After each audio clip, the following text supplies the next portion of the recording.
আসসালামু আলাইকুম। আজকে আমি আলোচনা করব রেনেসাঁ পিরিয়ড নিয়ে।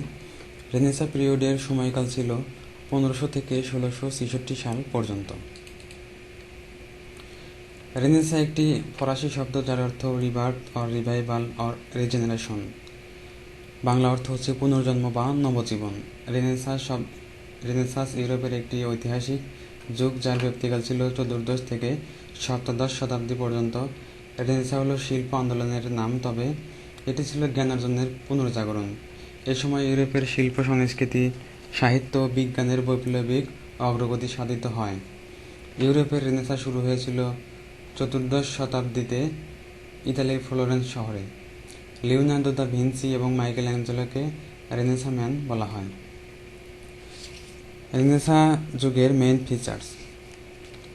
মেইন ফিচার্সগুলো হলো passion for new knowledge and learning, শিক্ষা দীক্ষার প্রতি প্রবল আগ্রহ, desire for unlimited wealth and power, অপরিসীম সম্পদ ও ক্ষমতার প্রতি মোহ, লাভ অফ অ্যাডভেঞ্চার্স, অভিযানের প্রতি মোহ, লাভ অফ ওয়ান কান্ট্রি স্বদেশপ্রেম, লাভ অফ বিউটি, সৌন্দর্যের প্রতি মোহ, লাভ অফ হিউম্যানিজম মানবতাবাদ, love for the past স্মৃতিকাতরতা।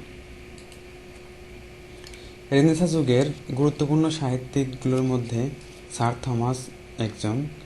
Sir Thomas এর সময়কাল ছিল 1478 থেকে 1535 সাল পর্যন্ত। স্যার টমাস মুর অক্সফোর্ডে পড়াশোনা করেছেন। তিনি আইনজীবী হিসেবে কেরিয়ার শুরু করেছিলেন। তিনি ল্যাটিন ও ইংরেজি উভয় ভাষায় প্রচুর লেখালেখি করেন, কিন্তু তিনি অমর হয়ে আছেন তার বিখ্যাত উপন্যাস ইউটোপিয়া এর জন্য। তিনি উপন্যাসটি 1516 সালে ল্যাটিন ভাষায় রচনা করেন। তার মৃত্যুর পর 1551 সালে বইটি ইংরেজিতে অনুবাদ করা হয়। ইউটোপিয়া উপন্যাসের গ্রিক অর্থ কোথাও নয়। এই গ্রন্থটির দুটি অংশ রয়েছে। প্রথম অংশে আছে চেনা জানা দেশের একটি চিত্র, যা ইংল্যান্ডের নিপীড়িত, নির্যাতিত, দুর্ভাগ্যপীড়িত মানুষের চিত্র, আর দ্বিতীয় অংশে এঁকেছেন অচেনা, অজানা, অদেখা একটি আদর্শ দেশের চিত্র। এই হলো ইউটোপিয়ার হচ্ছে কাহিনী। তো এরপরে আছে হচ্ছে স্যার থমাস ওয়েট। এর সময়কাল ছিল হচ্ছে 1503 থেকে 1542 সাল পর্যন্ত। স্যার থমাস ওয়েট ইংরেজি সাহিত্যের প্রথম সনেট রচনাকারী। এই ইংরেজ সাহিত্যিক একই সাথে ছিলেন রাষ্ট্রদূত ও গীতিকবি। তিনি মূলত পেত্রারকান্দাসে সনেট রচনা করতেন। বেঁচে থাকা অবস্থাতে কোনো কবিতার বই প্রকাশ না পেলেও মৃত্যুর 15 বছর পর তার প্রথম কবিতার বই সংস অ্যান্ড সনেটস যৌথভাবে প্রকাশ পায়।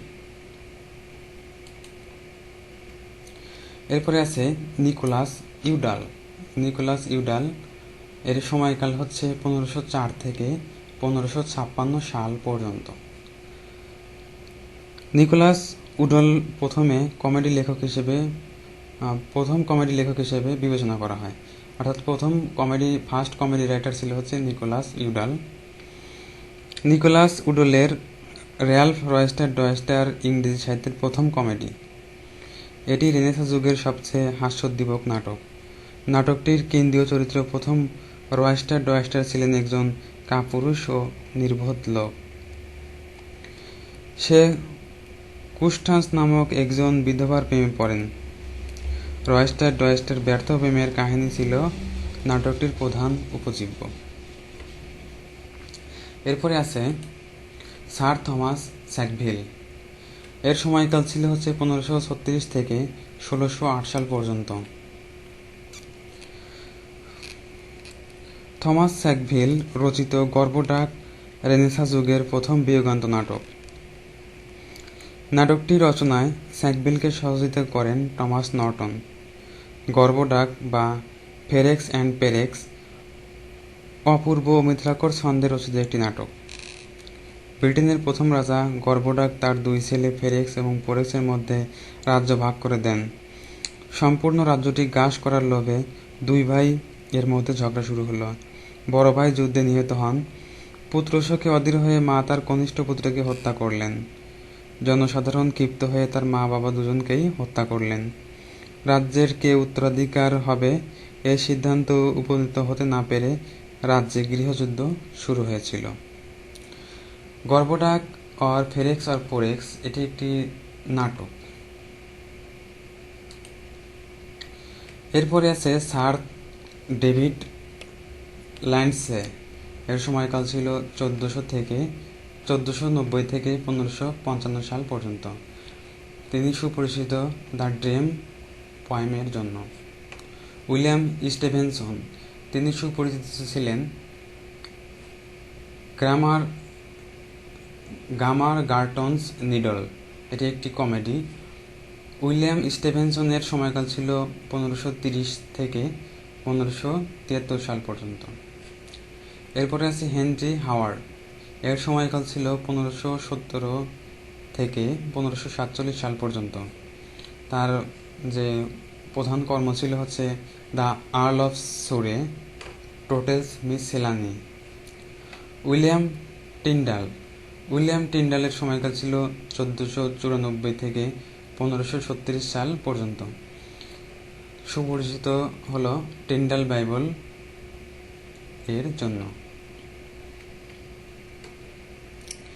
হিউজ ল্যামিটার, এর সময়কাল ছিল 1487 থেকে 1555 সাল পর্যন্ত। Bishop of Worcester before the Reformation হচ্ছে হিউজ ল্যামিটারের লেখা। সবাইকে ধন্যবাদ ভিডিওটি দেখার জন্য। ভিডিওটি ভালো লাগলে লাইক করবেন, কমেন্ট করবেন এবং বন্ধুদের মাঝে শেয়ার করবেন। আসসালামু আলাইকুম।